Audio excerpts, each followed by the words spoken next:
The UC-Irvine Department of Education faculty and staff, each other. Sit down in the back, I'm in a bad mood. I did tests all last night. I didn't have time to run a lesson plan, so roll the tape.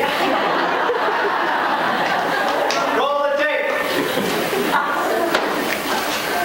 You know, that's the way it works at school, too.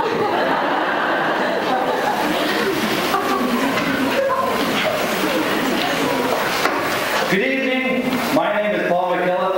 Oh, sure, it's easy to admit that now. I'm a new teacher. And it's sort of tough to get up here at my first meeting of New Teachers Anonymous. It all started so innocently. A snide comment here, a faded schoolboy memory there, the proud face of a first grader showing an original work of art, the triumphant graduate returned to his high school to say hi to his favorite teacher. Before I knew it, I too was sucked in. I was sucked in to that vortex of academia that mercilessly shed me 23 years ago. I soon found myself spending all my money on books, tuition, and trinkets for these little lost traviesos the administrators call students. My own family would eat alone while I chewed the fat with my cronies at the local watering hole we called Berkeley Place. I found myself spending more and more time with these new friends that somehow fell to the same fatal attraction. As the boundary between night and day blurred, I started to hang out at school.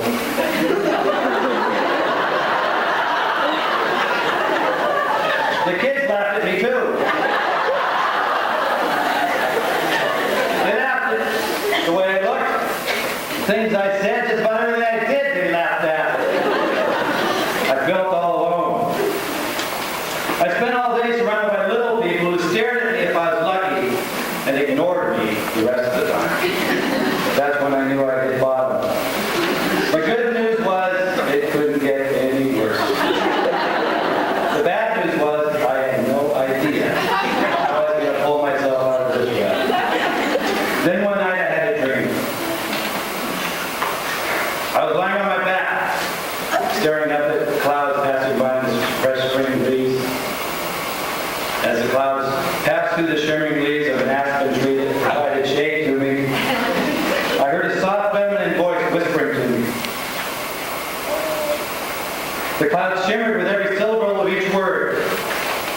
It was as if the cloud was amplifying the message. The words were very clear and seemed familiar, yet they took on a new significance on this heavenly stage.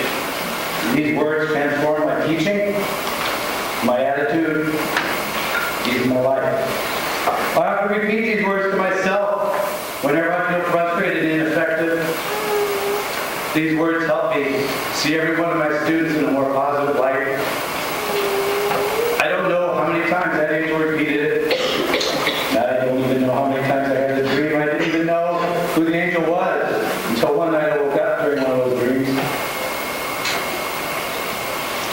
I kept still trying to gently coax my deep consciousness back to that place where I was dreaming that wonderful dream world. But I couldn't concentrate because my wife kept whispering in my ear, when the student is ready, the teacher will appear.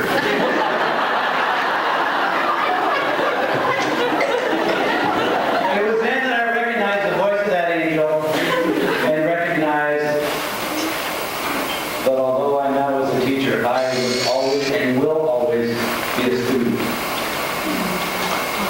And weren't we all incredible students this year? Some of the finer points of teaching that we wish we had lived or learned a little early in our career include faculty as our own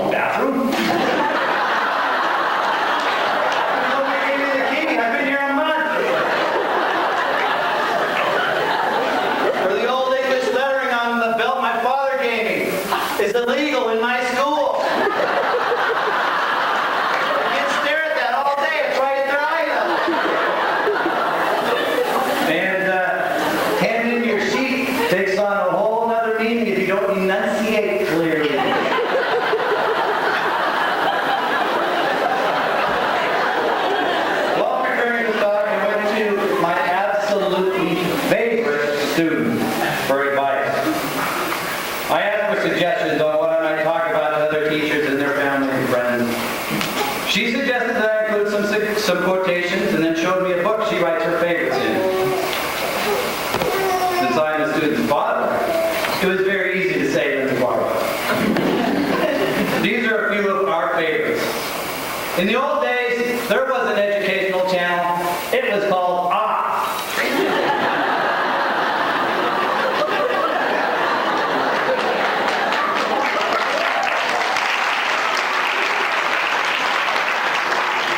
And education is learning what you didn't even know you didn't know.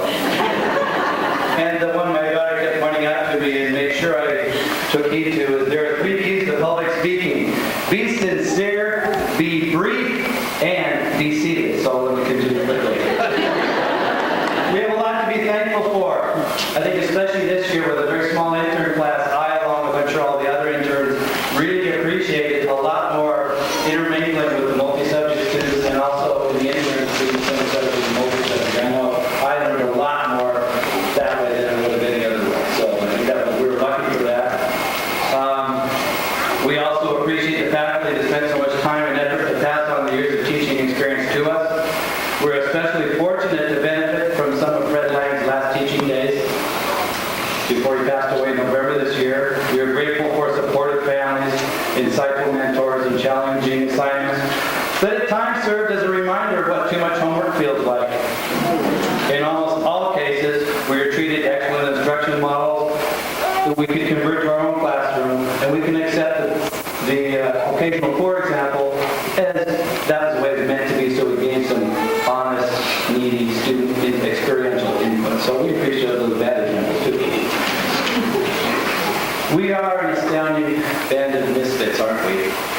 What in the world would bring us to a bankrupt county to teach in a state with the highest average class size in the nation? Luck. Fortune. Fate. Greed. No. Maybe it's a realization of 2 very profound truths. Our students are now ready for us to appear. And we make a living by what we get. We make a life by what we give.